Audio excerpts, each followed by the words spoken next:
everybody and see Please you. stop that already. Just a denial. Stop already. Movement along and shift in the long run average cost curve. We're talking about long run average cost curve because it is difficult for firms, it is difficult for firms to increase their output in the short run. So everything that happens has to happen in the long run. So in the long run, all factor inputs are variable. That is why we can expand in the long run. So what brings about a shift in the long run average cost curve over a period of time? I'm going to read anyway.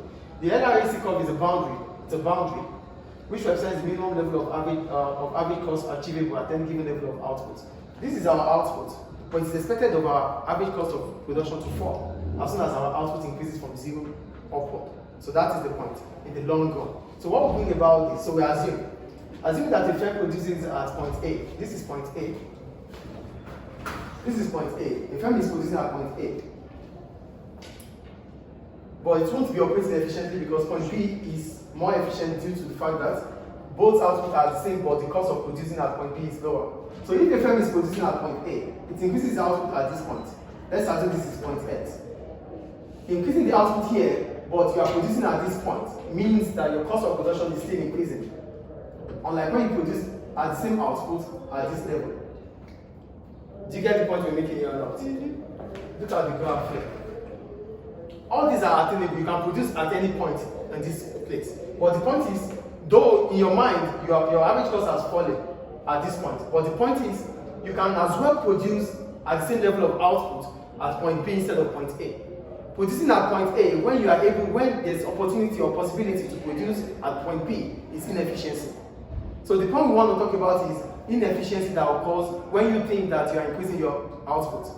So producing at this point A, which is attainable because it's possible, means that your average cost of production is still increasing at this point. Which one is more efficient? It's more efficient because at the same level of output, you can at least get to B. So B is more efficient. It is more efficient producing at this. So that is the point we're talking about. So there's always going to be movement along the long run average cost curve from A to B at the same level of output because the firm will be making less, will be paying less in terms of cost instead of producing at A. Points A and B are the same level of output. But if a firm is producing and is still having a cost at this point, it is inefficient. Though the average cost has fallen, but it's not as the same as falling at B. Point A is still inefficient because you can reach point B. Point A and B are attainable, but producing at point B, getting an output at producing at this point, reaching the cost at this point is more preferable and efficient than producing at this point. Yes. Because we are going to produce, let's assume this is 100 units. We produce 100 units of output and we are incurring the cost at point A. It's not the same as producing 100 units of output and incurring the cost at point B. Point B is more efficient than point A. Yes. Do you understand the point? Yes. Are you here? You are not trying to be here, please. Do you get the point I'm making here? Yes. So that brings us to the movement along the long-run average cost, which will bring about the fall in the cost. So as soon as we move from point A to B, it is expected of the average cost of production to fall significantly. So if it falls, then we are exploiting economies of scale. So how do we exploit these economies of scale? What brings about exploiting economies of scale? The reason for the long-run average cost curve to shift or to move from A to B is one, external economies of scale. When we talk about external economies of scale, we're talking about a cost reduction due to the fact that the industry is expanding. The industry is expanding, it brings about a cost reduction. That is external economies of scale. Do we understand the external economies of scale here? Yes. A cost reduction as a result of increase in the expansion in the industry. So what are the reasons why the expansion, we can have expansion in the industry? Number one, the growth of a particular industry, which will improve the facility in that area. The educational industry in Libya is increasing. Yes or no? A lot of schools are coming in, isn't it? Mm-hmm. So because a lot of schools are coming in, the government might think about expanding the road, the government might think about increasing facility around. So if the government increases facility around, it means we will spend less in terms of construction, we will spend less in terms of facility, because the government is making sure it's available. Put your head up, please. Are you getting what I'm saying here? Yes. The educational industry is expanding. That should bring about reduction in what schools will spend. Because government knows that the educational industry is expanding, government might start making roads, government might start making bridges, government might start working on electricity, government might start working on technology, because schools might need all these things. So instead of schools to start spending on these things, government starts spending on them. That reduces the cost of production for firms. Do you understand external economies of scale? Yes. The second point, skilled labor. Because the industry is becoming bigger, like the educational industry is becoming bigger, so the supply of labor would increase. A lot of schools will have teachers available. And like if the industry is smaller, it does not attract workers to come into the industry. But as soon as the industry becomes bigger, a lot of people will start thinking about working in that industry. So working in that industry would increase the supply of labor. And if the supply of labor increases, the wage rate would fall. Do you get what I'm saying or not? Yes. I'm citing example using the educational industry because it's what we see. So there are a lot of schools now, and it brings about a lot of teachers. Yeah. So people start thinking about teaching because the educational industry is increasing. So this increases the supply of labor.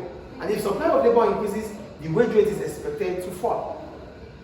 Do we understand? So if wage rate falls, it means firms will be paying less to teachers. Yeah. Do you understand? Yes. Unlike when the industry is smaller, that the demand for teachers are high. If demand for teachers are high, then firms will pay more because they need more teachers. Do you understand? Yes. So the point is all about how accessible is it for teachers to be in the industry or not. Is it clear? Stop that already. Yes. Don't divert my class or divide the class. The third point, sharing of knowledge. Because the industry is becoming bigger, we can as well, different schools can come together to spend or to invest or to cooperate on financing research and development.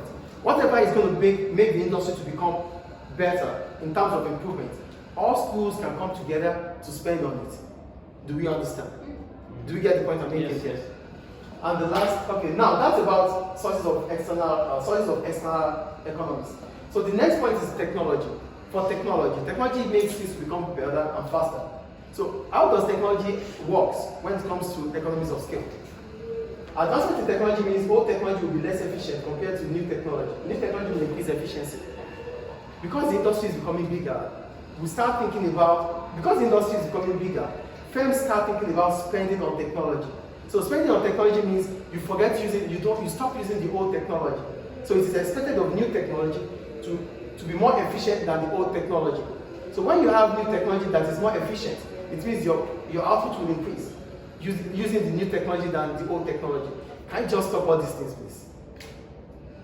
Your output will increase because you are using the latest technology, and that will bring about efficiency. Yeah. That would reduce your average cost of production, and your output will increase.